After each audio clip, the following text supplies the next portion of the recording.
I think just welcoming to the space and acknowledging that we are all here to share our perspectives and to learn from each other, and listening to our whole stories and making space to be heard really clearly, not just for our own queer identity, but for those who don't have the space or time to share, and holding space for those who can't really talk at this time or this day, but maybe can hear our stories and be inspired. Yeah. I think we should just start off with like that first kind of queer experience in Bloomington, maybe the first time that you realized Bloomington was a space that other queers were at. And I know you know what I mean by that, where it's not just one, it's a place and a group that you can find. If you want to share that, that'd be cool. Yeah. So for me, since I'm from Bloomington, it was always, I kind of knew that Bloomington was a queer space, but it's like a weird transition, right? Going from being a young person who knows that they're gay or is figuring out that they're gay, and then being out in the scene. I think what it was is that I had other teenage friends who were queer as well, who we found each other, you know, through music, through like liking the same kind of things. I mean, for me, everything comes from like music, right? So like whatever band I've ever been in, or like the music scene that I've been in, I've been able to gravitate towards people who are into the same things. Or through theater, you know, just finding other queers in theater is not that hard. It may be, I mean, yes, it's hard, but it's not that hard, right? And so gravitating towards them, but it was really just like transitioning from knowing people in high school and having queer people around me in high school, and then like what that was like as an adult or in college. And that has been interesting because the queers around me when I was young were all white, right? And so my queer introduction was through the white lens of queerdom. And I should say that most of them were Jewish, so it was like a queer Jewish white, you know, lens of queerdom. I just happened to have 3 very close queer friends who were Jewish, you know, and so there you go. And so then like trying to figure out what Black and queer is in Bloomington has been a much more difficult journey, because for years it was like I knew one older Black woman. I would meet occasionally some other Black people who were similar in my age, but we weren't going to be dating because we were, you know, type different, you know, like we were too close to type.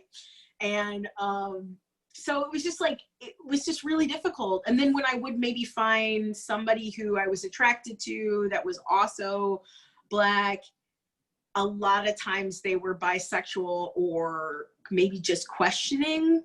And so they weren't really exactly looking for the queer relationship that I was looking for. Nice. I think actually Renee may have been one of the only other Black out women that I knew for a really long time in Bloomington. I mean, for a really long time. That we were like, I was like, well, and then people would confuse us all the time. Yeah, I tell you this and you think you don't agree with me, but it happened over. I don't see how. I don't see how either. We are very different looking people, but I would get stopped on the street and people would be like, Renee. I'm like, stop. What? Well, you're Black and you're gay, so you must be Renee. I want that shirt. I want that shirt. I want that shirt. I want that shirt. I want that shirt. It's true. It's true. Like, so yeah, I'm Black and I'm gay, so I must be Renee. Like it was the two of us, and that was it for so long.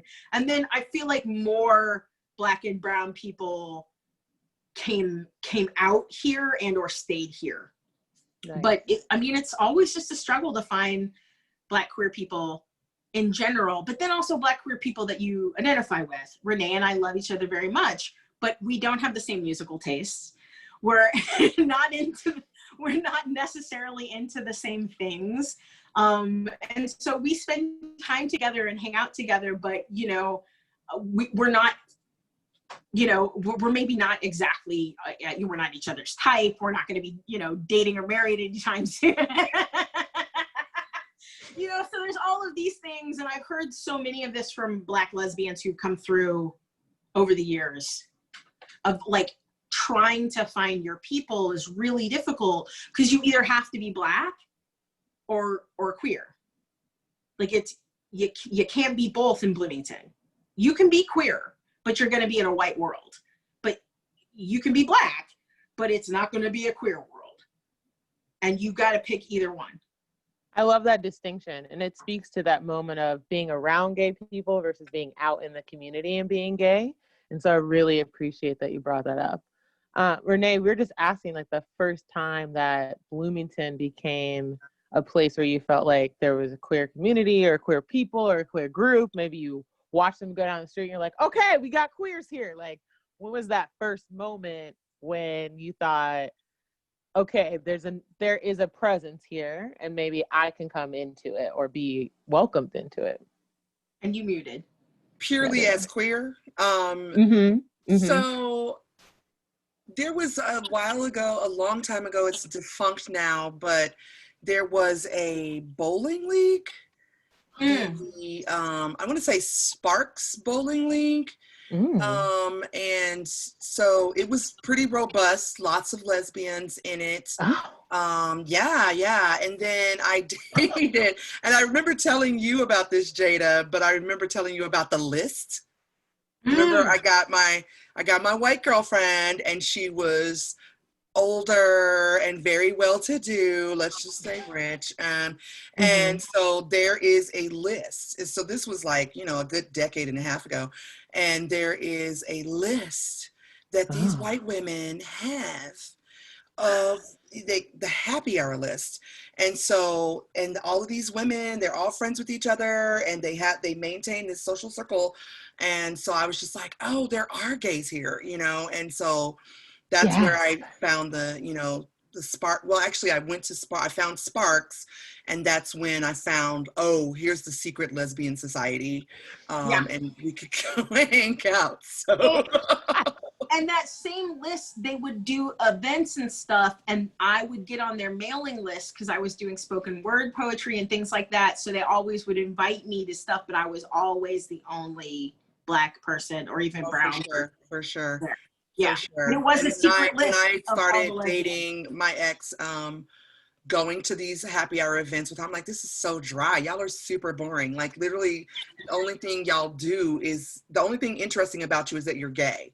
Like otherwise it's like, we mow our lawns, we go to the farmer's market, and, you know, and then we have like our little, you know, we'll have a little drink on Friday night, right. And that was it. And so it was just like, oh, and then when the Indigo Girls came to town, so. Oh. Yes. I was there. Yes. You see them all, the Indigo Girls. That's incredible. No, that's incredible. Yeah, that welcoming factor of community is supposed to bring your whole identity. And so it's just interesting that there's this trade-off. Well, you can be as queer as you want as long as you're not too Black, and then you can be as Black as you want as long as you're not too queer. My experience was kind of the same, where like I was folded into like this really white older lesbian group of friends, and I was kind of like, here's the thing, like I treat men like shit, but I date queens. Like listen, I don't do them wrong. I love them. Like I don't know. I have this whole experience where there's this assumption that like it's the same for everyone, right? That queerness is just one singular experience, and it can't have dimensions to it. It can't have evolution to it. And so coming out and saying, not only is Bloomington a place that I'm going to live, but I'm going to be known as someone who's queer. I mean, that's the next step, right? So that it leads to that question about being gay in all spaces. And so I definitely joined the workforce in Bloomington and had to put aside my queer side to be in a Black space. Very distinctly put it aside. And I just wanted to know if you also had that experience, or if you even just saw it happening maybe to a queer white person and thought, oh, that's just them, or to anybody else around you that maybe falls into another identity. I mean, I would say that the Jewish people that I hung out with could not show up as Jews and be queer. It was a little more accepted, but they could not fully show up to be Jewish and queer, for sure. So I saw that happen for people who had other struggling, other conflicting identities. But it was definitely something that I always had a problem with myself personally, of being able to be Black, to show up to be Black, and to show up to be queer at the same time. Like I said, I felt like I had to choose, and me being me, I was like, fuck that, I'm not choosing anything. I'm gonna be me, and I'm gonna be me as much as possible. And that means to be as Black, as queer, and as weird as possible in all ways. And that rubbed punk rock kids the wrong way, that rubbed the lesbians the wrong way, that rubbed the Black people the wrong way. And and so I managed to piss a lot of people off just by trying to be as authentically me as possible. And so there's always been a lot of blacklash, backlash, white lash, whatever that you want to say, for just trying to show up to be my authentic self. It happens to this day. I can't be punk, and I can't be goth, and I can't be queer, and I can't be Black, and I can't be light-skinned, and I can't be all of these things all at once for everybody, because somebody will always take exception to it. And I just give two fingers and say, go on with yourself and live my own life. But I definitely saw my Jewish queer friends experiencing that struggle of not being able to fully be Jewish and fully be queer. There was definitely a disconnect religiously for them and socially for them because of it. But, this is also when you're 20 and you're figuring out how religious you want to be, or figuring out how cultural you want to be. So there's some disconnect already happening too. But there wasn't a support system to be queer and Jewish, to be queer and Black. Those things were not connected here. And they still barely are. Like, we just now, maybe 2 years ago, had the Black and Queer group, which was like the first time, that I've ever experienced that here, like really in the realm of Blackness in Bloomington.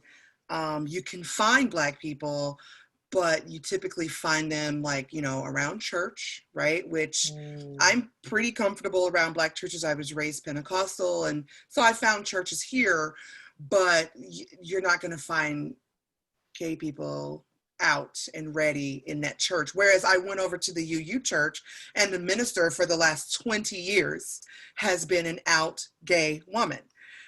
So it's celebrated there. They had queer circles there. They had queer circles. They have this thing called the Welcoming Congregation, where as a whole organization, the Unitarian Universalist Church was like, what can we do to welcome, gay and GLBTQI people into our space as their full authentic self, as they would say. But where is that, where's that same energy for like Black folks also being queer? And honestly, I was in Georgia. Like I was in Atlanta, just very briefly left Bloomington to go to Atlanta for work. And while I was down there, there was Black Pride, and I could not make myself go. I couldn't make myself go because I had never been Black and gay at the same time. So if it was just Black people hanging out, which was Atlanta, I was okay, let's do this. And if it was just gay people hanging out, I could do that. But I was overwhelmed by the thought of going to Black Pride. I was like, I don't know if I'm Black enough or gay enough for this. So it was just, yeah. And that was just like 3 years ago. So yeah. Yeah. I have a similar story to that of, we used to go to Chicago all the time, you know, just to be gay, right? Like to be even more gay. And so we would go to Chicago Pride because it was like the biggest pride closest to us, you know, to go to. And there was a club there, and I'm going to totally forget the name of it. I think it was called the 10. And no, the 10 is in Indy, or was. That's in Indy. Yeah. What was it? I can't remember the name of the one in Chicago. Okay. But I had one of my Jewish queer friends lived in Chicago. And so I was staying with her, and we always kind of had a thing. And you know, like you do. And I do. We were going to go out to this club that usually was predominantly white. But that night happened to be a Black like night. And she was like, Jada, tonight's like the Black lesbian night. You're going to see Black lesbians. And I was like, what? Let's go. I'm so excited, right? But we show up in our weird hair. She had weird hair like me. And we had like, you know, which is not weird now, but in the early 90s, late 90s, it was weird. And so we had weird hair. We were dressed goth. We were, you know, cool, and like walked in. There was one tiny table of white lesbians like huddled together drinking their beer. And then the whole crossing their room fingers, was filled with like Black studs and Black femmes. And they were just, the dance floor was hitting it. It was just awesome. And I was just like, oh. We could not get a single person to talk to us, to dance with us. Bitches couldn't get a beer. We couldn't, like, nothing. Like, we were just getting nothing. They were, literally, we got bounced off the dance floor. And it was, like, one of those things where, like, we were not, I don't know that we weren't welcome, but it was like we were, like, not being able to connect. And we wanted to connect. Like, that we were there to connect. And I was like, I'm going to talk to some hot Black ladies, and I'm going to get some numbers, and I'm going to, you know, I'm going to do the thing. I'm going to turn on the charm. Nothing. Nobody was having nothing from Jada. Who was having nothing from Jada. Yeah. And I was like, okay. Like, so Renee, I totally know what you mean. It was like one of those experiences. And then I've been in those spaces since then and have been fine. But like, that was like my first experience of being like Black lesbians. And it was definitely the femme stud night. Okay. It was like, I still don't know how to act around studs. I still don't. Like, I was at an event earlier this year. It was activists, right? So I went down to Tennessee, and it was all Black activists. And so down there was just a lot of queer folks, studs and femmes. And I was just like, I showed up no makeup and no hair. And I was like, what? I'm naked. I need to go home and change. And so I was like the country cousin. This was this year. This was 2020, like February of 2020. And I met all these studs, and I was like, oh my God, I don't know. So like, it's just not our experience here in Bloomington. Like, I still don't know how to act around studs. Ask a stud. Like, it was so like mind blowing, because I was just like, surely these are my people. And I walked in, and they were looking us up and down like we were freaks from another planet, because we didn't fit. We were not femme looking, but we were not butch looking. And, you know, the weird hair back in the early 90s or late 90s, that was like a thing. That was like a whole thing, you know, and we just didn't fit. We just didn't fit. And it was similar. I've had similar experiences in Indianapolis where white girls have been like, I don't date Black girls. And then Black girls who have been like, I don't date anybody who's half white. Jada. Not kidding you. And Wow. so in Indy at the 10 actually, and at Talbot Street, and then there was another bar for a while. Just definitely just getting the shade from white lesbians who were like, no, I don't date black girls. You can go over there. The black girls are over there. And then being like, okay. And then the black girls like, nah, girl, you too light. Wow. So in a queer Black-centered space, like there's all this variation about who's in the space and who's not in the space and who has value in the space. Yeah, for sure.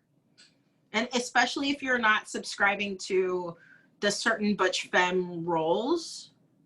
Right. And like Renee, like you're even somebody who would fall into some of that, like, you know, the butch femme roles necessarily, for sure. Oh, for sure. Yeah. And right.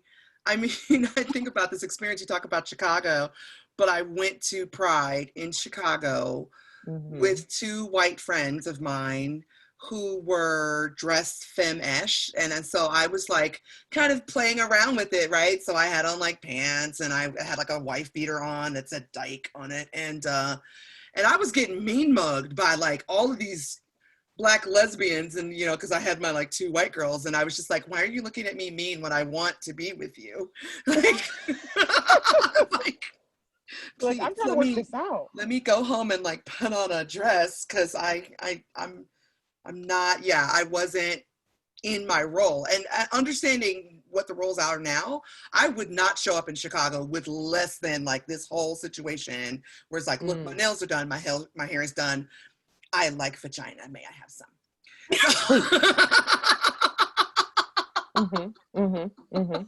See, and so I just sort of, I found the weird alternative spaces where people who looked more like me, who were of all different colors and you know, ethnic minorities, whatever, who were just more punk or whatever and didn't fucking care about labels or didn't want to fall into gender roles and things like that. I found those spaces in Chicago. I found those spaces in Indianapolis. I found those spaces here to sort of fit into, but they were hard fought. And it took time, and it took other people like me to show me where that was. And I still didn't really frequent them that much because of the drug and alcohol factor. Because drug and alcohol factors go up higher when you're a minority within a minority within a minority, right? And so those areas had a lot more drug and alcohol addiction going on, and I needed to not be in those spaces. And so it just, you see how like we're like, when we segregate ourselves, or like in order to try to find chosen family, all of these other problems start coming up too. Like, because we've had to like, we got to be here and safe, but like once we're here and safe, all of the other problems that the world has pushed, you know, onto us start coming out in these really negative ways. And that's what I found when I entered into those spaces, that they could be unhealthy spaces. Right. I mean, most of the time there's an issue with resources and rest and time and support, you know, from all dimensions of wellness, but specifically, I think emotional support, and knowing that that's a learned experience. It's not something you're just born with, how to regulate your emotions and how to set clear boundaries with them. And it comes to mind just because when I think about a queer Black-centered space, it's a lot more honest than other spaces, right? Because I'm code switching, I'm femme switching. You know, I did an experiment where I went to work because the dynamics between Black women and Black men are still there in the queer space. And so I went to work for a whole week with pants on, and then I went to work for a whole week in dresses and makeup, and the reaction was enough to write a dissertation. The way that people would agree with me, the way that people would, oh yeah, great idea, affirm, versus question, belittle, demand, just because of what I was wearing, if I pulled my hair back, if I was demonstrating dominance in my language and my tone. And so I'm just wondering, like, what comes out of that space? So we know how to not do it, but how do we do it? How do we put together all of these pieces so that people, in space in the future, this is something that's regular, that's boring almost.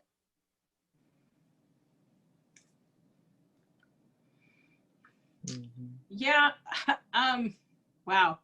How do we put those spaces together? Yeah. I mean, because it feels overwhelming for me. Yeah. Yeah. It has to be intentional too. It can't just be a byproduct of trying to achieve parity, of like trying to like have diversity. It has to be intentional, and then it has to be self-sustaining.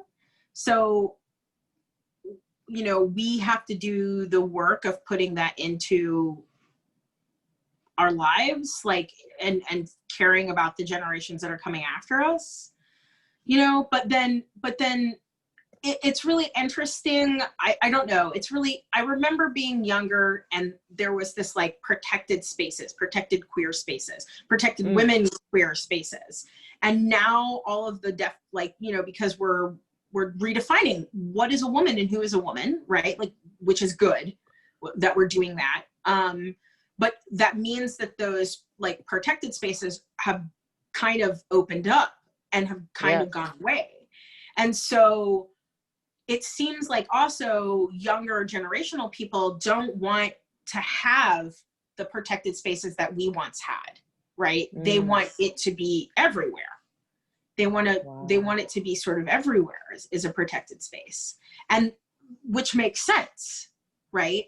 And so it's got to be a walking the line between a thorough education of the world out there, of creating larger protected spaces, but also still having a space where we can talk amongst ourselves, about the things that matter most to ourselves. So, I'm not exactly sure how to go about doing that, because it seems like something that is an organic thing, space to space and group to group. And I think you'll find that it is happening naturally as opposed to like systematically. And it's probably better that it's happening naturally as opposed to systematically, because once the systems get involved, then you start getting mandates, and then you start getting, who's a Black queer woman and who can be in this Black queer woman space, who's a Black queer man and who can be in this Black queer man space. And then you get into difficult, unfortunate conversations that maybe don't even need to be had. Yeah, value statements, right? Yeah. Friends, it is after 6, and I'm seeing messages coming through about the same here. Yeah. Let's talk just a little bit further, and then just like, yeah, they said decaf is coming in hot. Yeah, because that's pretty much it. Like the concept of what we do next, and I like what Jada said about, maybe we protected those spaces and now we need to make larger protected spaces. Maybe the concept that they are confined is no more, that it needs to be everywhere at all times and everyone involved in upholding all of our identities. I just wanted to make sure if you wanted to say anything, Renee, about that. I am a big fan of affinity groups right now, honestly. I'm really a big believer in them, because those spaces where we can go and be ourselves without white gaze. That's one thing, okay? One white person among 100 Black people, you have now changed the energy of the space. So I am very much like promoting affinity groups. I understand we got to get along, we got to make it work. But at the same time, where can I show up and be authentically my entirely full Blackity Black self? Okay. And so that's one thing. And then when we talk about also the affinity groups for queer people and for Black queer people. And so these are just spaces, and like Jada was saying, like, who gets to be in these spaces, and we get to like, the Women's Music Festival where they're like, we don't want trans women in here, and so it's just like, okay, but, before we get to that spot, as far as Black, and even in like other Black affinity groups that I have been in, it's been the well, you're awful light skinned for a Black person, that kind of thing. And, you know, that's a rough one. And I feel you on that, Jada. And at the same time, if it can work, you know, if it can be something that we do and agree on, I personally feel at my freest, you know, to just show up and be myself and be like, yes, I'm gay. Yes, I'm a woman loving woman. Yes, I'm Blackity Black. And these two things can exist together. So then we can just be regular. Then we can just talk about gardening, you know, then we can just talk about whatever, the, you know, Steven Universe and like just regular stuff, without it being like, how you gonna be Black, or you're not Black enough, or you're not gay enough. And it's like, just no, we've put that behind us. We showed up, we're here, and this is the space that we're existing in now. So especially with a town that is so few of us, like Bloomington, to be able to just exist just for a moment in affinity groups really just helps my heart, you know. Being with the meetings that we have as Black Lives Matter Bloomington Core Council, and it's just us. Come on now, y'all know it's lit. It is. And I agree, but I think that those happen organically. That's what I'm saying. Sure. Is that they happen more organically and not systemically. And when we try to invoke that systemic pressure of like, well, this is a Black group, you know, that's when the like overseer mentality comes in, and then we're checking people's genitals to make sure that they're the right kind of woman, you know, or whatever. These bullshit arbitrary distinctions, whether I'm, you know, too light skinned to be in a Black group, or this person's too trans to be in a woman group or a male group, like whatever. Like, you know, not femme appearing enough to be in the women's group. That's the one that's killing me lately. Oh, not femme appearing enough. Exactly. And it's like, I'm just like, it's like, I just read a quote that said, like, women are not born, they are made. And it like women are made, like, and like, I think it's a Simone de Beauvoir quote, and I may be bastardizing it a little bit, but I was like, oh, right? Like, we're not born women. We're made into women. And I was like, we're told that we're women.